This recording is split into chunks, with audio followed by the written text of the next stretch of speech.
Hello everyone, welcome to Green Gander 75. My name is Buddy. Today we are going to finish reassembling the gear housing on my Bridgeport mill. In a previous video I mentioned that I had received the wrong spline gear hub. I now have the correct part and we can proceed with the reassembling. I have the parts that we will be using soaking in a tub of purple power to remove the grease. So while I'm waiting, I thought I would clean the old paint off of this knob. I'm using an old screwdriver that I have set aside for this purpose to remove most of the paint. I'm using a wire wheel on my Ryobi tool to get the last of the paint out. The parts have been soaking long enough to break loose the heavy grease. Now I'm using a green Scotch-Brite pad and a brass brush to break loose the remainder of the grime.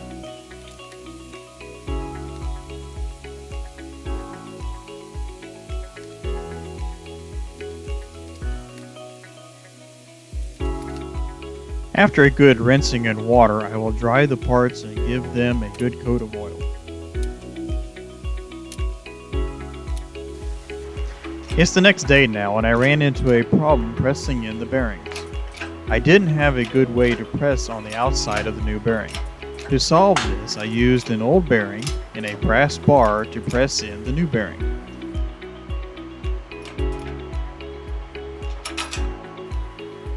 This seemed to work well and I used this method to press the remainder of the bearings in the gear housing. Let's get going with reassembling. You may notice that I will use super lube on some of the parts that rarely see any lubrication.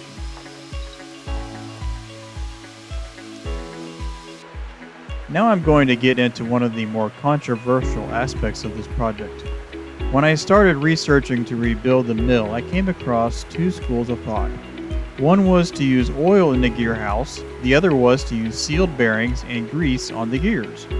After doing my research, I concluded that both methods were acceptable, but each had an advantage over the other depending on your application. I chose to go with the grease method for the following reasons. The first being that this mill is in a hobby shop and not a job shop.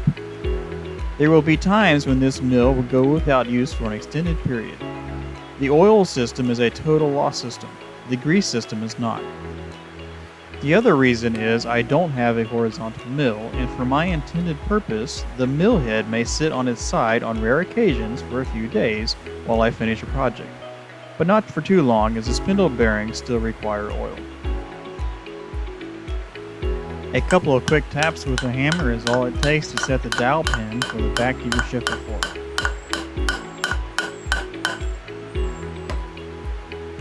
The counter shaft presses right in and then it's time to move on to the next part.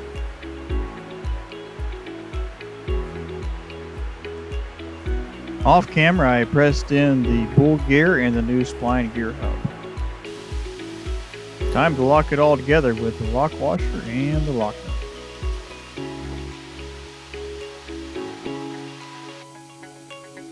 Now it's time to grease everything. I wasn't able to get much information on how much grease to put in the housing, so here I'm just guessing. I did notice that pictures of greased gear housing show that the grease tends to fling away from the gears over time. I'm putting in as much grease as I dare, but not so much as to build up heat. This part of the mill isn't difficult to get to, so I can always reevaluate this later on if need be.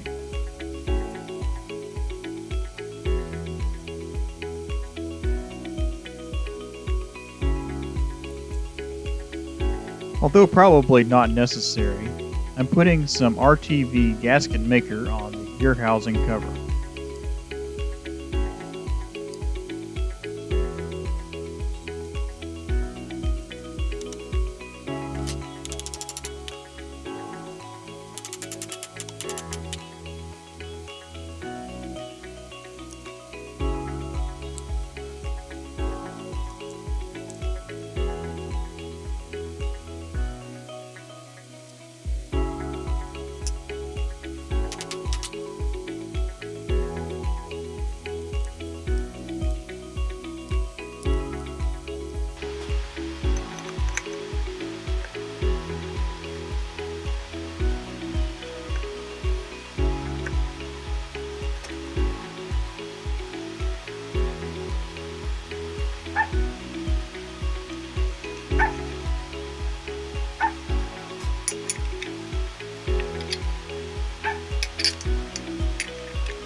I'm using a strap wrench to hold the timing belt pulley while I tighten the nut.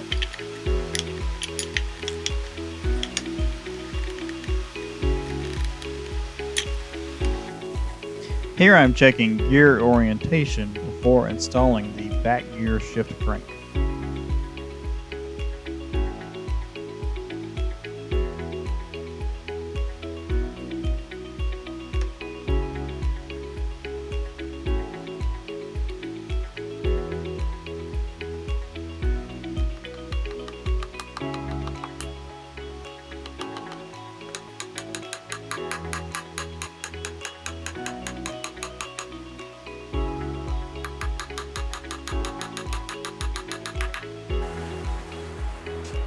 Time to see how the completed gear housing looks installed.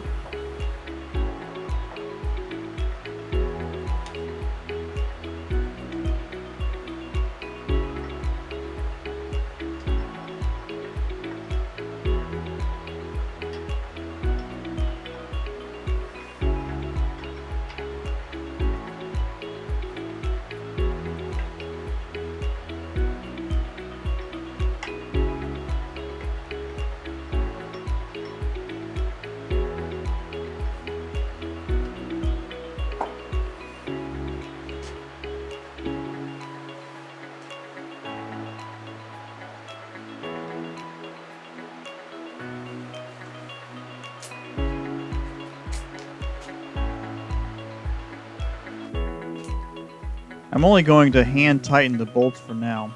I still have a few things to complete on the lower portion of the mill head.